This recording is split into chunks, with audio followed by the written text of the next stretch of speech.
Иш кагаздарын мамлекеттик тилде жүргүзүүнү үйрөнүү үчүн алгач сөз байлыкты өстүрүп, тааным чөйрөбүздү кеңейтип алалы. Ал эми сөз байлыкты өстүрүү үчүн алгач документ деген түшүнүктүн аныктамасын билип ала алганыбыз оң. Чтобы научиться вести делопроизводство на государственном языке, прежде всего нам следует совершенствовать свой словарный запас и расширить границы познания. Начнем развитие своего словарного запаса с определения понятия «документ».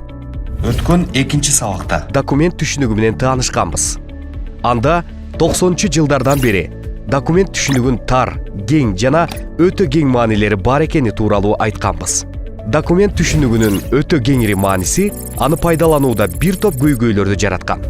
Ошол себептен алгач китепкана таануучулар менен документалисттер, андан соң маалымат адистери, маалымат жана коммуникация түшүнүктөрү менен байланышкан документ терминин негиздүү аныктоо аракеттерин башташкан. Знакомимся с понятием «документ». Мы говорили о том, что с 1990-х годов понятие «документ» имеет узкое, широкое и очень широкое значение. Очень широкое значение понятия «документ» усложнило его использование. Вот почему сначала книговеды и документалисты, а затем и информатики приступили к обоснованию нового значения термина «документ» в документоведении, информатике, документалистике, библиотековедении и библиографоведении, связанного с понятием «информация» и «коммуникация». Биринчилерден болуп документалисттер менен маалымат адистери өтө кеңири мааниге ээ документ түшүнүгүнөн баш тартып, анын мазмунун маалымат жана маалыматты алып жүрүүчү сыяктуу милдеттүү атрибуттук элементтер менен чектеп коюшкан.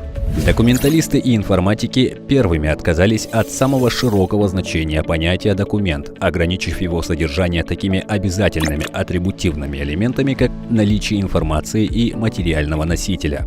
1960-жылдары изилдөөчүлөр документтин жогоруда кеп болгон эки атрибуттук элементине документтин функционалдык белгиси деген үчүнчү атрибутту кошушкан. Алардын аныктамасы боюнча документ бул маалыматты сактап, аны убакыт жана мейкиндиктен алып өтүп, жайылтуу үчүн атайын түзүлгөн материалдык объект. В 1960-е годы исследователи, помимо названных двух атрибутивных элементов документа, вводят третий атрибут – функциональный признак документа. Согласно их определению, документ – это материальный объект, содержащий информацию для ее сохранения и распространения в пространстве и времени. 1990-жылдардын башында документ түшүнүгүнүн маңызын тактап жатып, Коршунов, Соколов, Столяров сыяктуу орусиялык изилдөөчүлөр документти бир ооздон социалдык маалыматты алып жүргөн материалдык объект катары чечмелөөнү сунуш кылышкан. Ошентип документ түшүнүгүнүн мааниси тынымсыз өзгөрүп келген. В начале 1990-х годов, уточняя смысл понятия «документ», российские исследователи Коршунов, Соколов и Столяров практически одновременно предложили трактовать документ как материальный объект-носитель социальной информации. Заманбап реалдуулукта документ түшүнүгүнүн эволюциясы төмөнкү чечмелөөлөрдү баштан кечирүүдө. Документ бул материалдык объект. Документ бул маалымат алып жүрүүчү. Документ бул документтештирилген маалымат. Акыркы мезгилде документ түшүнүгүнүн аныктамасында анын материалдык негизине караганда маалыматтык негизине көбүрөөк басым жасалууда.